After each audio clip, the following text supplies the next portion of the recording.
It is the 26th of November 2025. You're watching Primetime News on TV1, live and direct from our Newsfirst studios in Colombo. Bringing you the news, I'm Jadabdin. And I'm Rochelle Kumodra. Let's start off with a look at our headlines for tonight.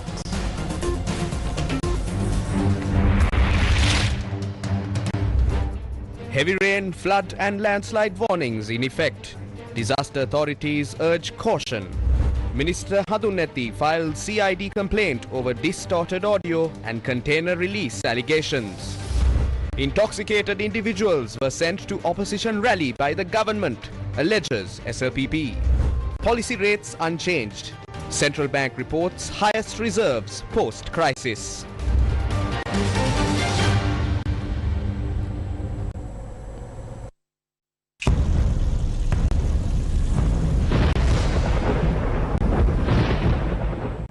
And on to those stories in detail in your top story this evening.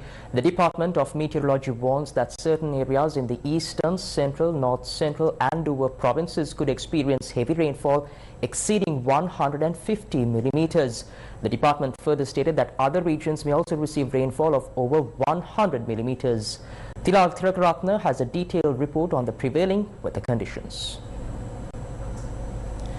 The low-pressure area currently located to the southeast of Sri Lanka is likely to intensify into a depression within the next 24 hours and move northwest. The system is already influencing weather patterns, causing increased rainfall across many parts of the island. Now, to provide updates on the prevailing conditions and potential disaster risks, the Department of Meteorology, the Disaster Management Center, the Irrigation Department and several other agencies convened a joint media briefing today. The low pressure area south of Sri Lanka is showing signs of intensifying into a depression by tomorrow. It is expected to move northward with a slight northwest track. Based on current projections, by the 29th or 30th of this month, this system will likely make landfall along India's eastern coast. Once that happens, rainfall over Sri Lanka will gradually decrease. However, these systems can sometimes slow down, so we are closely monitoring its movement. Additionally, another system near the southern Andaman Islands is shifting away from Sri Lanka, reducing its influence. For now, the main impact on our island will come from the low pressure area to the south, which is almost certain to develop into a depression.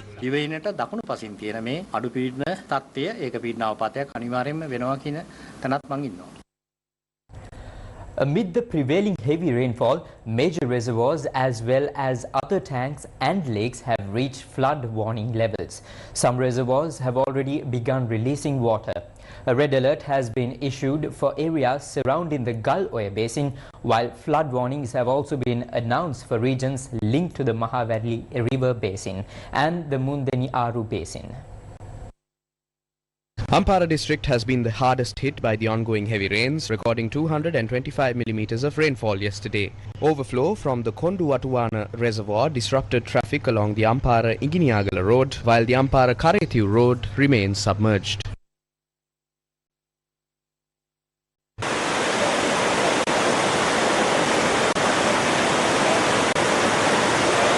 The Department of Irrigation reports that Galloya is nearing flood level and the Senanayaka Samudra Reservoir is at full capacity. With spill gates now open, water levels in Galloya are expected to rise further. A flood warning has been issued for low-lying areas in Ampara, Damana, Eragama, Adalachena, Samanture, Nindavur, Karethiu, Saindamattu, Kalmune and Navidanveli and the Eastern University premises in Oluville. In Batticaloa, the Kiran Bridge on the Kiran Kutumbamale main road is submerged and relief services are using boats to relocate affected residents.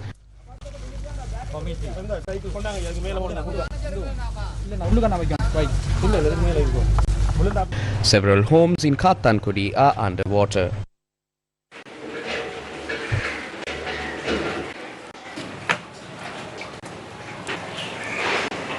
In Trikobali district, houses in Surangal, Kenya have also been flooded.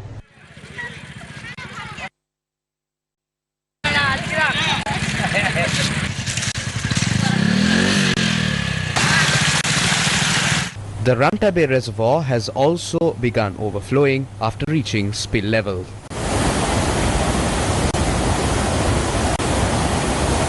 The irrigation department warns that low-lying areas along the Mahaveli River could face flooding within the next 48 hours, affecting Muttur, Kinya, Kantale, Seruvila, Valikanda, Madirigiriya, Lankapura, Tamanakaduwa and Dimbulagala. Kalawava has opened 2 spill gates by 4 feet each.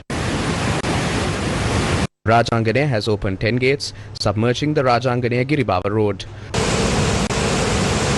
Polgolla and other major reservoirs have also opened spill gates, including Bovatanna, Lunugambehera, Veheragala, Angamuwa and Kandalama. In the Badulla district, landslides and fallen trees have disrupted roads, including the Spring Valley Road in Madabe Kandura.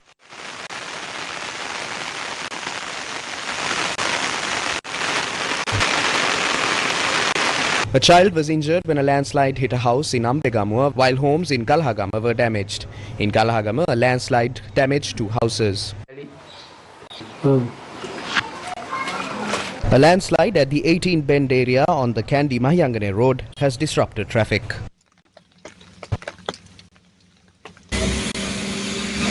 Our correspondent reports that a fallen tree blocked the Habarana Trincomalee main road, causing travel disruptions. Heavy rains also caused a large banyan tree to fall across the Sigiriya Dambulla main road, obstructing traffic. The Colombo Kandy main road at Lower Kadugannawa, which had been closed, was reopened today after 4 days. However, the Disaster Management Centre has once again informed that the Colombo Kandy main road will be closed from Lower Kadugannawa from 10 p.m. tonight until further notice. Now, with the prevailing heavy rainfall, the National Building Research Organisation, or the NBRO, is urging the public to remain vigilant at all times. Now, the institution has also issued a red alert for landslide risks in several areas.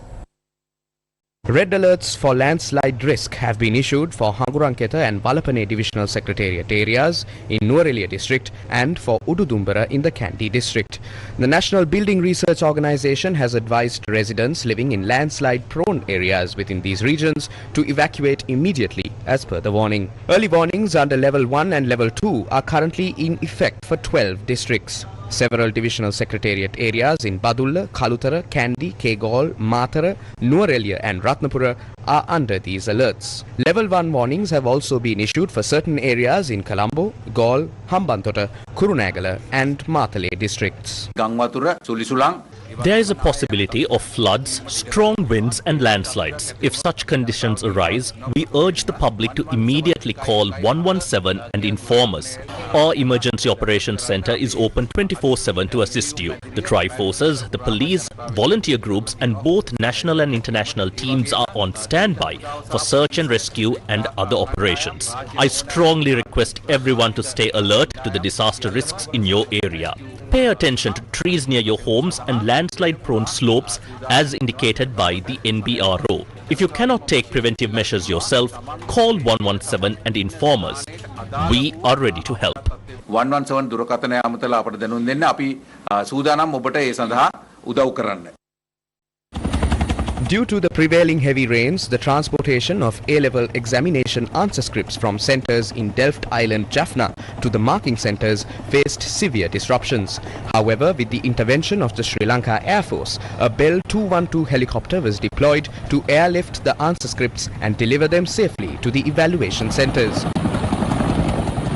This operation was carried out with the coordination of the Disaster Management Centre. Newsfirst with the people. Dr. Nandalal Virasinghe, Governor of the Central Bank of Sri Lanka, said that Sri Lanka is on track to record its highest foreign reserves since the economic crisis by the end of December. At the same time, the Monetary Policy Board decided to maintain the overnight policy rate at the current level of 7.75%. The board is of the view that the current monetary policy stance will support steering inflation towards a target of 5%. If you look at the essentially 24-25, government debt service payments in foreign currency has been higher than the previous years because our government has been settling foreign currency some of the debt obligations to bank or loan to state banks. Those loan taken back by the government on foreign currency to CPC and other state enterprises. As a result, in addition to external debt service payments after restructuring, that is more, relatively small, about 2.75 billion, I think. There's additional government debt service payments came during first 11 months, but the government inflows were a little delayed. When we see the inflows in month of December coming from ADB and the IMF, obviously then that will set off the reserve payments against the inflows to the government. As a result, we are going to record the highest level of reserves by end December compared since the crisis. That will happen. There's a timing difference. So debt service payments government will have to meet debt service payments continuously on the scheduled dates. But the inflows, as IMF program was a little delayed, ADB funding was again little delays because of the delays in certain implementation.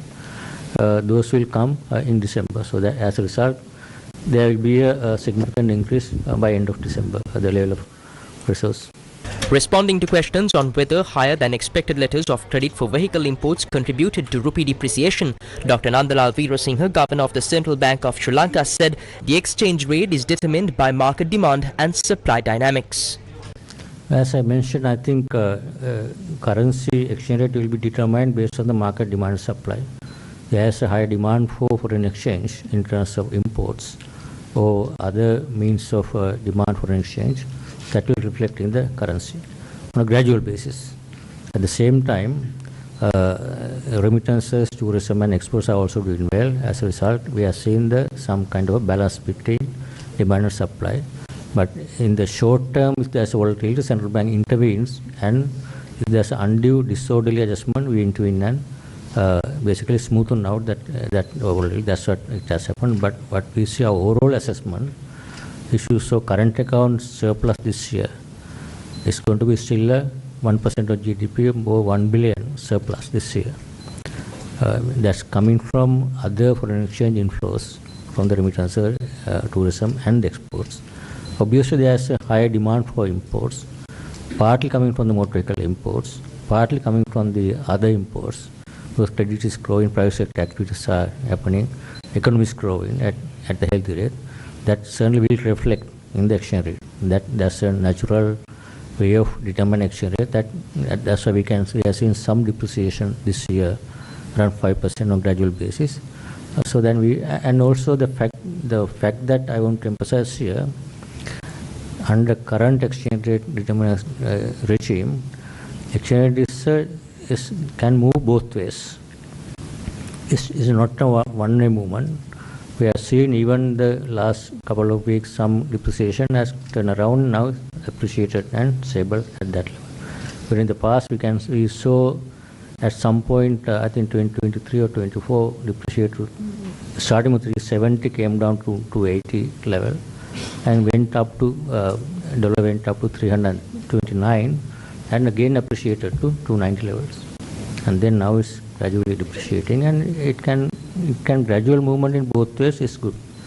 We will ensure there will be a movement in both ways so that there is a balance between demand and supply. So that will reflect and act as a kind of a stabilizer in external demand. So that's what we see.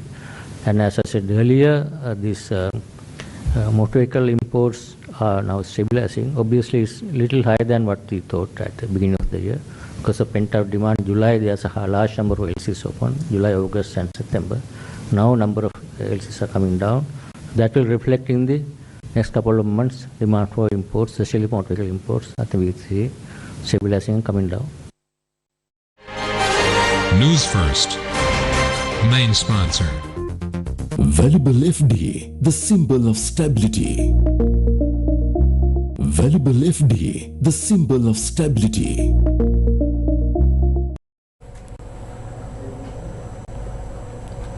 Welcome back to the news. Prime Minister Dr. Harini Amarasuriya briefed Parliament on the ongoing legal proceedings related to the central bank bond scam of 2015 and 2016, one of Sri Lanka's most controversial financial scandals. According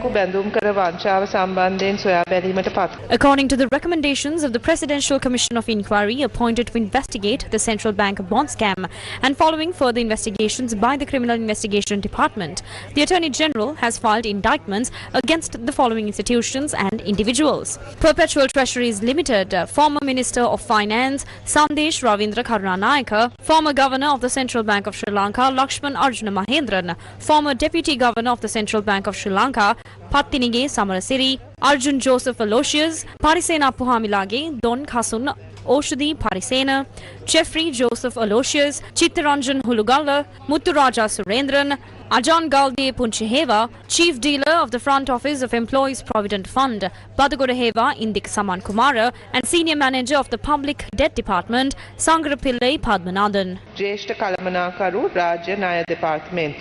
The Prime Minister also commented on the recovery process. The central bank has not yet calculated the exact economic impact caused by the bond scam. However, legal action has been initiated to recover losses amounting to 78,169,000 rupees from central bank funds and 6,989,243,063 rupees from the Employees Provident Fund attributed to Perpetual Treasuries Limited. These cases have been filed in the Colombo District Court. Indictments have also been filed before the 3-judge High Court against 10 accused for the bond scam on the 27th of February 2015, 11 accused for the scam on the 29th of March 2016, and 10 accused for the scam on the 31st of March 2016. Regarding charges under the Public Property Act, the High Court previously ordered the release of the accused after considering preliminary objections. The Attorney General's Department has filed appeals to overturn these orders. Although the Court of Appeal dismissed these applications, the Attorney General has now filed petitions before the Supreme Court under case numbers SCSPL/LA/135/22 and SCAPP/161/23, and the Supreme Court has granted leave to proceed. Due to these legal proceedings, trials related to indictments filed in 2019 have been temporarily suspended. Additionally, in cases HCTAB/2445/21 and HCTAB/2446/21, accused Sandesh Ravindra Karunanayaka filed writ applications. CA writ/441/21 and CA writ/442/21 challenging his naming as an accused. The court issued writ orders nullifying his inclusion. The Attorney General has initiated further legal action under SCSPL/LA/102/23 and SCAPP/103/24, and the Supreme Court has now set aside the Court of Appeal's orders allowing the High Court trial to resume. එහිදී ශ්‍රේෂ්ඨාධිකරණය විසින් ඉහත අභියාචනාධිකරණ නියෝග නිෂ්ප්‍රභා කර ඇත. ඒ අනුව මහාධිකරණ නඩුව යලි ආරම්භ කිරීමට නියමිතයි. පහුගිය කාලේ දාපු නඩු ටිකනේ ඔය කියාගෙන ගියේ. So, when it is still unclear whether there was a loss or not, I ask, what new measures have you taken regarding this matter? Please inform this house. අලුත් ක්‍රියාමාර්ගය මොකක්ද කියලා මේ සභාවට දන්නන්න පුළුවන්. එතකොට පාඩුවක් වෙලාද මෙතන? There is no question that a fraud occurred, which is why legal proceedings have been initiated. Regarding the trials, there is a judicial process in motion, and the government has no power to interfere or influence it. යන ක්‍රියාවලිය තුල තමයි කරන්න පුළුවන් දේ සිද්ධ වෙන්නේ. මොකද මේ සමගි ජන බලවේගයේ ගොඩනැගීමට ප්‍රධාන හේතුවක් වෙච්ච. So practically, this was one of the main reasons we worked to build the Samagi Jana Balavegaya. At that time, we were treated as accused under the previous government. However, I appreciate your assurance today that the current government will not fail to deliver justice in correcting those wrongs. Our government is ensuring that all proceedings continue without any obstruction.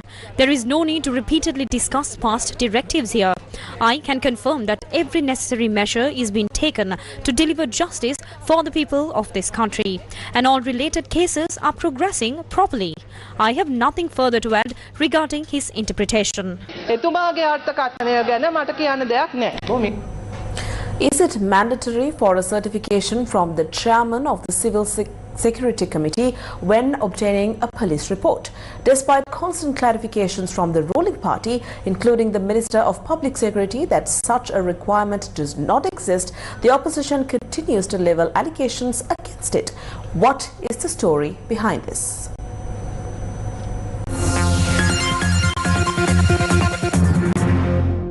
The leader of the opposition expressed the following views in Parliament on the 20th of this month.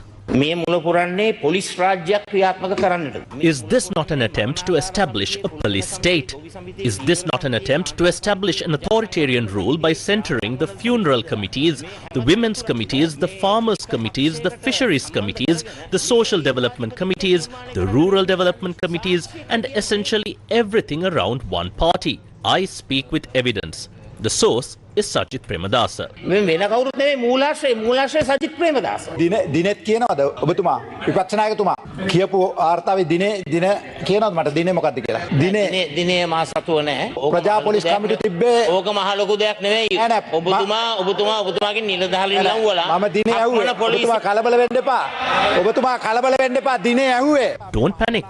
I only wanted to know the date. Neither the Public Security Ministry nor the police have issued a circular requiring certification from civil security committees when obtaining police clearance reports. Presenting multiple letters, the opposition leader once again brought up the topic in Parliament yesterday.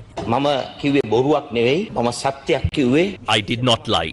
What I said was true.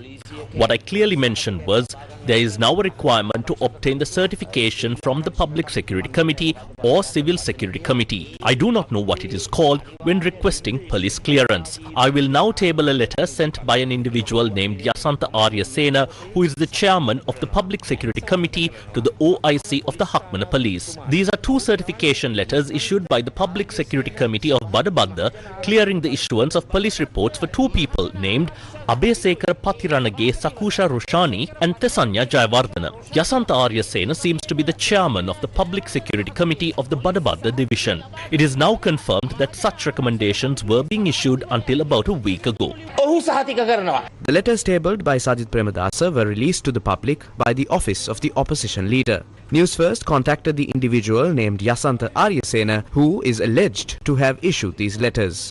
This was his response.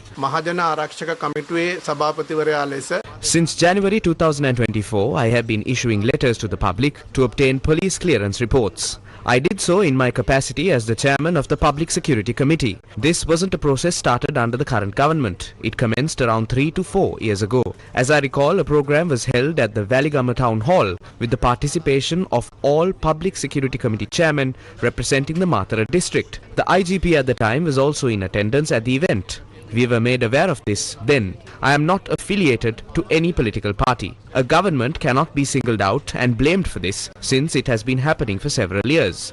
The issue has worsened since there is no proper knowledge on it, and the people have been misinformed either in Parliament or elsewhere. These letters were issued recently and several years ago.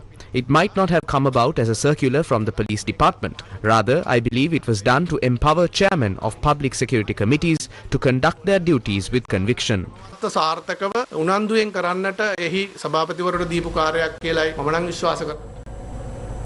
Minister of Industries and Entrepreneurship Development Sunil Handunnetti lodged a complaint with the Criminal Investigation Department requesting an investigation into allegations raised by activists of several opposition political parties regarding an attempt to illegally remove several containers from the port. Meanwhile, Samagi Jana Balawege MP Chitral Fernando also levelled accusations on this matter in Parliament. If there is no license, Honourable Chair, this is clearly illegal. In such a case, a fine or confiscation should follow. So why does the minister claim he managed to save it despite the absence of a license? Furthermore, he admits there is a fine of 8.5 million rupees. What action is being taken on that? Are they negotiating to pay 5 million rupees instead? I challenge you to release the full audio recording if it exists. Do not present it in fragments. I have the invoice right here. Who is the importer? It says United Nations Human Rights Organization. When you see United Nations, you assume it's genuine. But this is a fraudulent entity. They cannot even write proper English, cannot spell the word district, cannot spell the word announcer, and even don't know how to write profitable. It's all lies. Why are they distributing rice like this? Is there a drought? Is there a flood? Why distribute under a red star? Therefore, we demand a clear explanation from the minister.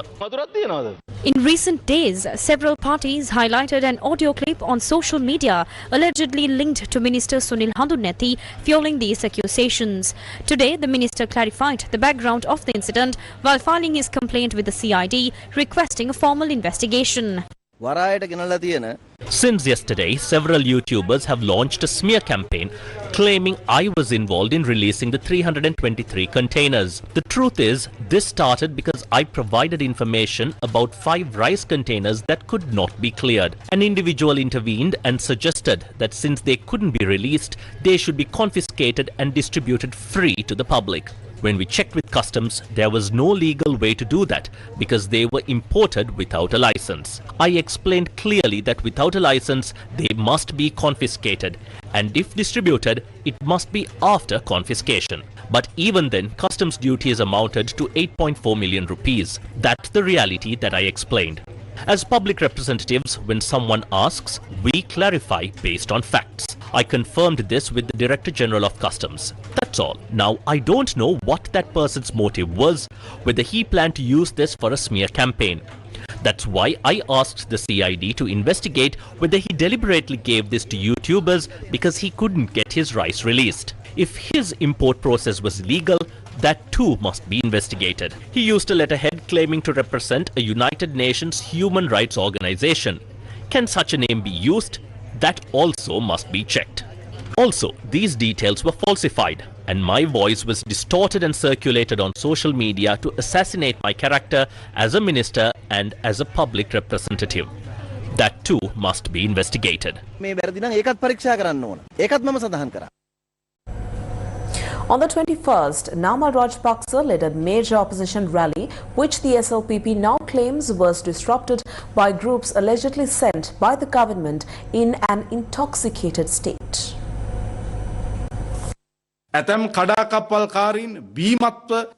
Certain unruly individuals were deliberately sent by this government intoxicated to the rally grounds to create disturbances. For the first time, we are exposing all of this. Not only that, they even spread grass along the roadside to create a negative impression about those attending the rally. Despite these obstacles, we successfully organized this massive public gathering. If the government thinks this people's movement is insignificant, then here's the best way to prove it. Let's go for provincial council elections as soon as possible. අපි මේ දෙවන්ත ජනරලිය සංවිධානය කළේ සහිතාම සාර්ථකව. Valuable FD, the symbol of stability.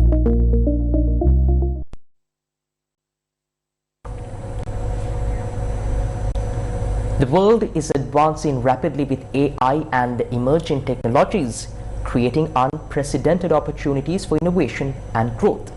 These changes are opening new doors for the younger generation to lead and succeed in a transforming global landscape.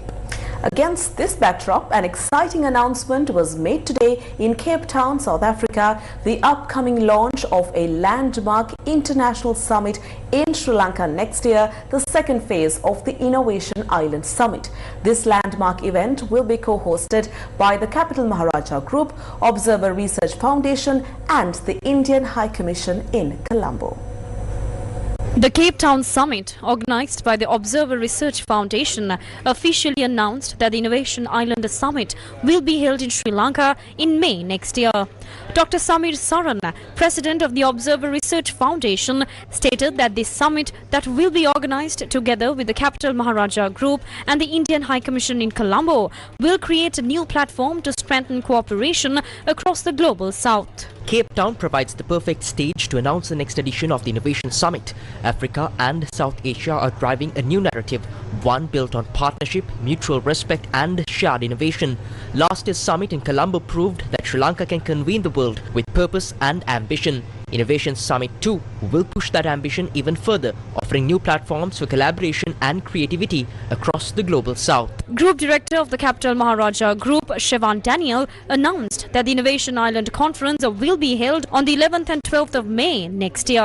I think this is a wonderful opportunity for Sri Lanka to showcase herself as a platform for global innovation, and also welcome the world, the leading innovators in the world, political leaders across the globe to Sri Lanka, where we can talk, debate and decide the future of this incredible new world that we are creating ourselves. So I think it's a wonderful opportunity, not just for Sri Lanka as a nation as she takes her rightful place on the world stage, but also for the people of Sri Lanka who will benefit by the fact that there will be investors from across the world, and also world leaders who will see Sri Lanka as a peaceful platform for global innovation. The first phase of the Innovation Island Summit was held in Colombo last February with the participation of President Andra Kumara Dissanayaka.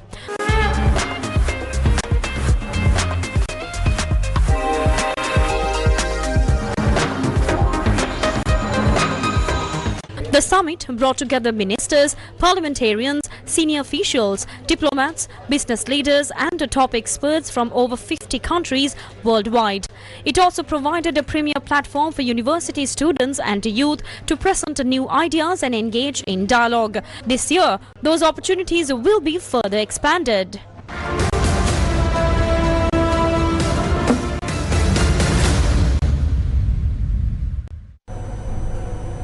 Colombo welcomed the INS Vikrant, India's first indigenous aircraft carrier, as it reached Sri Lankan shores to participate in the International Fleet Review, marking the 75th anniversary of the Sri Lankan Navy. This isn't just a ship docking, it's a statement of power, pride and partnership.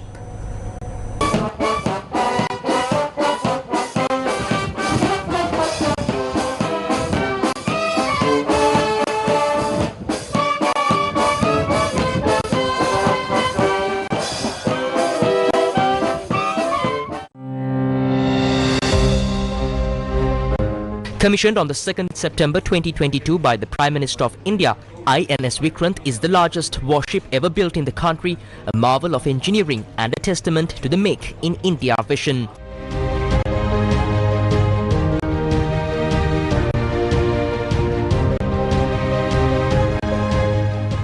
Designed by the Indian Navy's Warship Design Bureau and constructed by Cochin Shipyard Limited, the carrier embodies India's leap toward self-reliance in defence, stretching to 162.5 meters in length, weighing 45,000 tons and powered by 4 gas turbines generating 88 megawatts. INS Vikrant can cruise at 28 knots.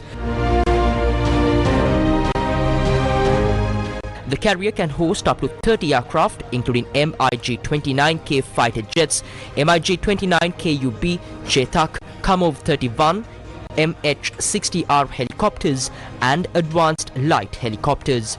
The ship generates enough electricity to power nearly 5,000 households, with internal wiring long enough to stretch from Kochi to Kashi.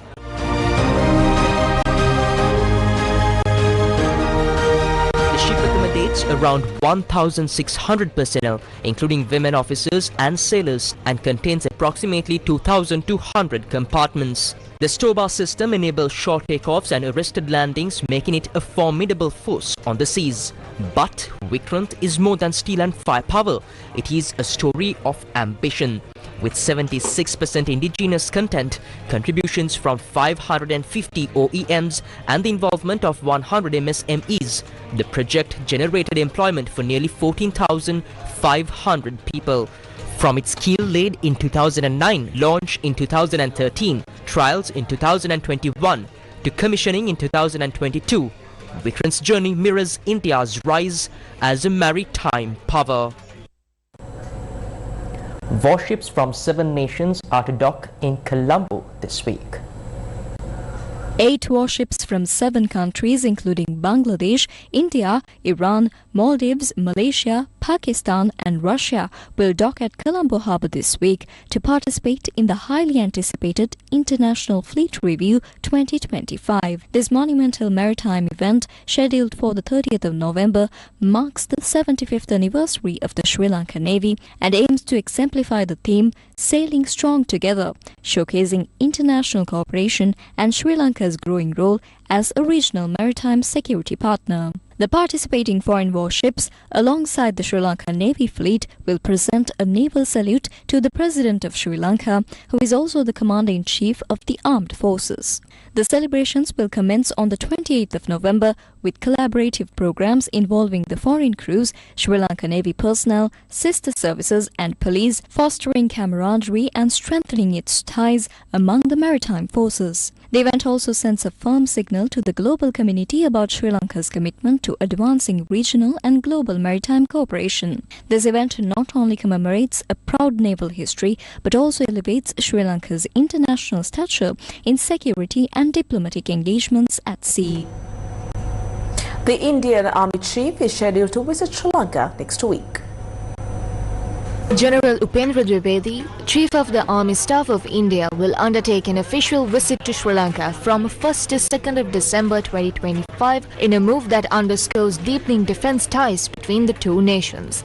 The Indian Army announced that the visit aims to reinforce India's neighbourhood first policy, focusing on partnership, stability and cooperation. According to report from India, this engagement highlights India's role as a reliable security partner committed to supporting Sri Lanka in capability building and capacity enhancement across multiple defence domains. The joint campaign on the 16 Days of Activism Against Gender-Based Violence 2025 was launched in Colombo.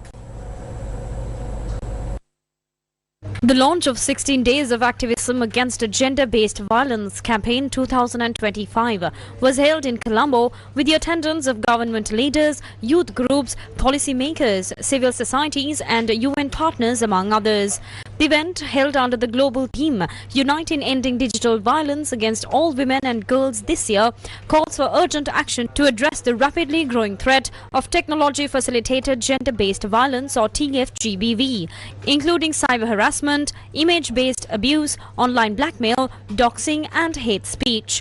Addressing the audience, Minister of Women and Child Affairs Saroja Savitri Polraj emphasized on creating a society that does not tolerate gender-based violence in all its forms. Sri Lanka's national campaign emphasizes that online violence is real violence and safe digital spaces are essential for gender equality, youth empowerment and inclusive national development.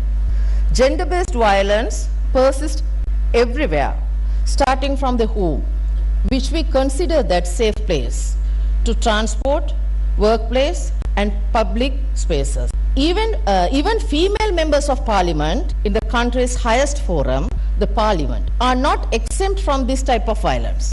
Technological advancement have opened up the digital space as another vast arena for gender-based violence to occur. Our goal is to build a society that never tolerates gender-based violence. The launch also featured several presentations of data and research insights on TFGBV, a youth panel discussion, interactive exhibits by service providers and tech platforms on digital safety and survivor support pathways. A key highlight of the event was the unveiling of a digital wall of commitment, where participants were able to share their pledges to end online and offline violence. At the beginning, they are speaking to ChatGPT, they are asking on Reddit, they are checking on Facebook groups, and that's how they come across hotlines like ours. The event is jointly organized by the UNFPA Sri Lanka, Ministry of Women and Child Affairs, Forum Against Gender-Based Violence and the Government of Canada under the UNDP-UNFPA joint project. Sri Lanka hosted the 17th ICAAP Regional Assembly and the 12th Asia Pacific Cooperative Forum. More than 450 cooperative leaders, policymakers and researchers from 22 countries were hosted at the 17th ICAAP Regional Assembly and the 12th Asia Pacific Cooperative Forum in Colombo. The week-long gathering comes during the United Nations International Year of Cooperatives 2025, adding global significance to the event. It is an honor for Sri Lanka to welcome the region's leading cooperative thinkers, practitioners and policymakers at a time when our own cooperative movement is upgrading a significant transformation. For us, as a government rooted in social justice and people-centered development, the cooperative model has always been proven tool, particularly for strengthening the rural economy. Our government now positions the cooperative sector as the third pillar of economic development alongside the public and private sector. These initiatives are not isolated projects. They represent long-term strategy to modernize cooperative, strengthen governance, embrace technology and ensure financial sustainability. Organized by the International Cooperative Alliance Asia and Pacific and hosted by the National Cooperative Council of Sri Lanka, the program brought together regional experts to discuss policy reforms, elect the new regional board and showcase innovations aimed at strengthening cooperative-driven development. With Sri Lanka's cooperative sector managing nearly $2 billion in assets and mobilizing close to $1 billion in savings, organizers say this platform is an important milestone, one that aims to strengthen regional partnerships and reaffirm the role of cooperatives in building a fairer and more sustainable world. Sri Lanka's parliament is set to receive a mother-baby room and childcare center through a Chinese donation. The All China Women's Federation or ACWF donated a consignment of materials valued at 1 million RMB yuan, that is approximately 43 million rupees, to enhance the well-being and development of women and children in Sri Lanka. The donation includes equipment to establish a mother and baby room and a childcare center for the children of staff members of the Parliament of Sri Lanka, as well as women's hygiene products to be distributed through the Women's Parliamentarians Caucus. The official handover ceremony took place at the Parliament premises under the patronage of Speaker Dr. Jagat Vikramaratne. The donation was formally presented to the Speaker and the Minister of Women and Child Affairs and Chairperson of the Women Parliamentarians Caucus, Saroja Savitri Paul Raj, by Ki Zeng Hong, the Ambassador of China to Sri Lanka. This initiative follows discussions between the Women Parliamentarians Caucus and the ACWF during high-level meetings in 2023 and 2024, where China pledged financial assistance for future projects, including school uniforms and other empowerment programs. The 7th meeting of the BIMSTEC Task Force on Traditional Medicine began in Colombo and will continue until the 27th of November, with delegations from 7 BIMSTEC member countries participating. The 7th meeting of the BIMSTEC Task Force on Traditional Medicine was inaugurated in Colombo. The BIMSTEC Task Force on Traditional Medicine, or BTFTM, is a specialized subgroup under BIMSTEC's science, technology and innovation sector, focusing on developing and promoting traditional medicine among member states. Collaboration among the BIMSTEC members status is paramount. We must share best practices, experiences and knowledge to harness the full potential of traditional medicine. I urge each of you engage in open dialogue, explore innovative approaches and work collaboratively to create frameworks that enhance the effectiveness and safety of the traditional medicine. As we embark on discussions over the next 2 days, let us keep in mind the aspiration of the people we serve. Let us strive to develop strategies that will not only preserve our rich traditions but also integrate them into the modern health solutions, ensuring accessibility and equality for all. Finally, I express my hope that this meeting will yield tangible outcome that pave the way for the future collaboration in traditional medicine across the BIMSTEC region. The South and Southeast Asian member countries, Bangladesh, Bhutan, India, Myanmar, Nepal, Thailand and Sri Lanka, have a rich heritage of indigenous and traditional medical practices passed down through generations, which this task force aims to preserve, standardize and promote. The gathering provides a platform for member states to share experiences, report progress and coordinate future plans for research, quality assurance and cross-border cooperation in traditional medicine.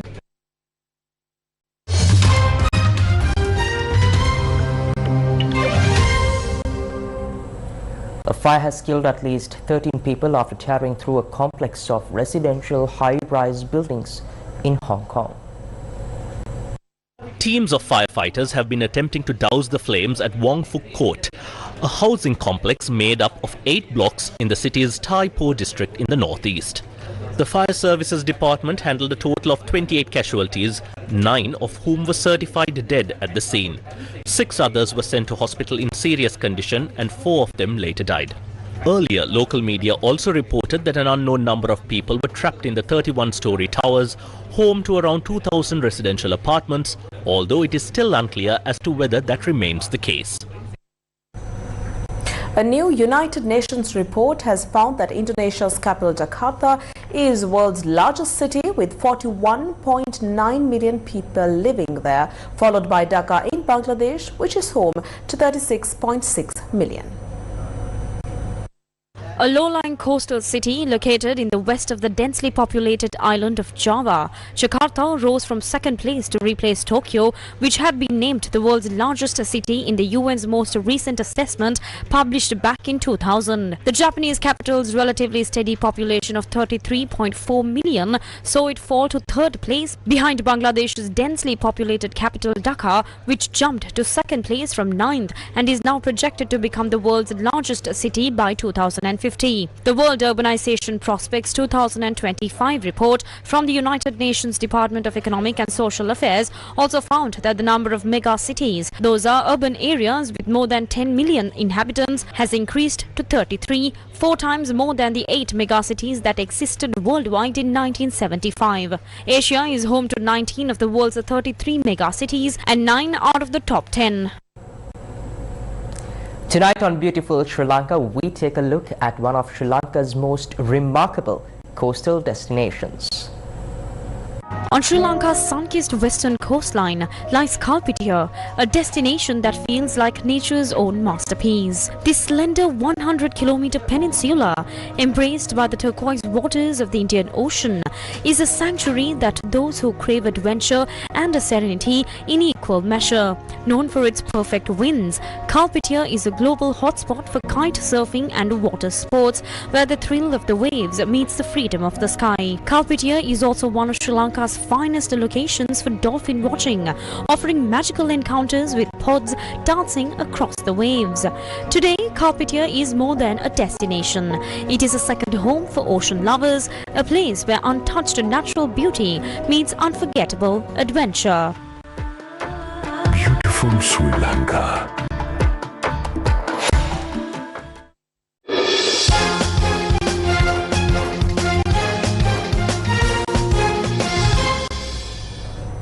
An online press briefing on the Sri Lanka cricket team's preparations for the 2026 ICC Men's T20 World Cup took place today. The chief selector of Sri Lanka Cricket Upul Tharanga and Sri Lanka Cricket head coach Sana Jayasuriya took part in the briefing. දසුන්ෂාන කියන ක්‍රීඩකයා captain කරා ඔයගොල්ලෝ ඇවිල්ලා ඔහුව කණ්ඩායමෙන් captaincy එකෙන් අහක් කරලා තමයි අතරම ඔයගොල්ලෝ අලුත් ක්‍රීඩකයෙක් එක්ක ගමනක් යන්න පටන් ගත්තේ. අවුරුදු දෙකකට පස්සේ නැවතත් අපි ඔහුව වයිස් කැප්ටන් ගෙනල්ලා දාලා දැන් කැප්ටන් විදිහට ඔහු වැඩ කරනවා. කොහොමද මේ දේවල් වෙන්නේ? චරිතෙන් තමයි දිගටම යන්න හිටියේ World Cup එක යනකම්. We were planning on continuing with Charit until the World Cup, but Charit's T20 form has had a few issues. He has not performed well in the last 10 games. We don't have many options for captaincy. Dasun was handed vice captaincy considering this. We can't appoint someone inexperienced as captain. Dasun is an experienced campaigner and has captained previously. We have not made a decision on stripping Charit from captaincy. There isn't any external pressure to remove or bring anyone in. නායකත්වයෙන් අයින් කරන්න මෙයා ගේන්න කියලා. ඕ ලංකාවම මේ ප්ලේයර්ලා 20 කර 25 කර ඉන්නවා. මේ හැම ක්‍රීඩකයෙකුටම අපි උදව් කරන්න ඕනේ. We need to assist each and every player. We have developed their mentality positively. I believe we have a good opportunity to qualify to the next round of the World Cup, which will be held in Sri Lanka as well. We have a lot to do. It is not easy. As the head coach, it is my responsibility to do this for my country. I will always be there to do that.